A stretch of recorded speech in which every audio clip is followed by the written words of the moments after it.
branch, kung kailangan, kung kulang doon. So, pag pinirmahan mo yun, it means you allow them or you are okay with it. Ano? Reporting, you will report to the branch manager or any other person nominated by this person. Halimbawa, ako, retail manager ako. So, sa retail manager, meron kaming branch manager, merong assistant branch manager. So, ang akin is directly reporting to the branch manager. Ito naman, napaka-importante. Kaya tayo nag-a-apply bilang OFW is dahil nito, so salary, you will receive a gross annual salary of this amount. The company must deduct applicable income tax and pay this deduction to the IRC of Papua New Guinea. Ang dami kong kaibigan at kakilala na sabi nila ang laki ng gross nila, pero nung magkwentahan na ng net at nandito na sila, nakapirma na sila ng kontrata, is nangihinayang sila. Make sure na tatanungin niyo sa inyong employer kung magkano ang inyong monthly net. Ang tax dito sa income tax ay umaabot ng 42%.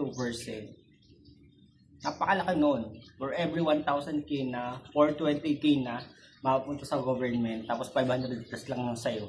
Kaya tingnan mo talaga, and make sure na bago ka lumipad dito, is tatanong muna yung net monthly salary.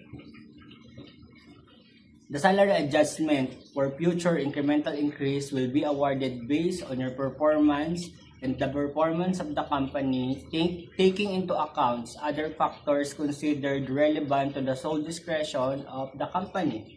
So, syempre, pag sinasabing performance mo, store performance yun, hindi mo talaga performance. Performance yun ang tindahan kung ikaw ay sa retail.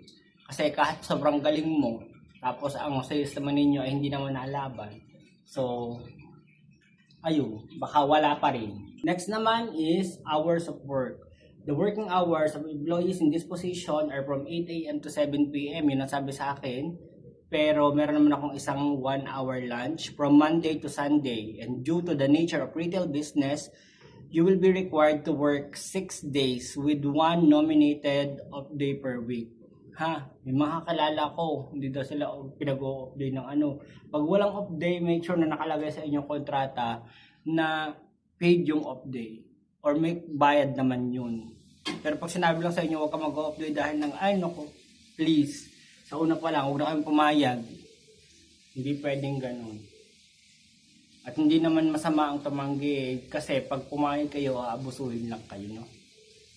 So from time to time, you may be required to work on shifts.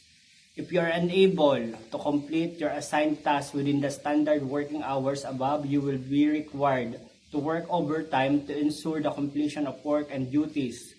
You will not be entitled to overtime payment for hours worked beyond normal working hours as the remuneration package has taken into consideration such requirement.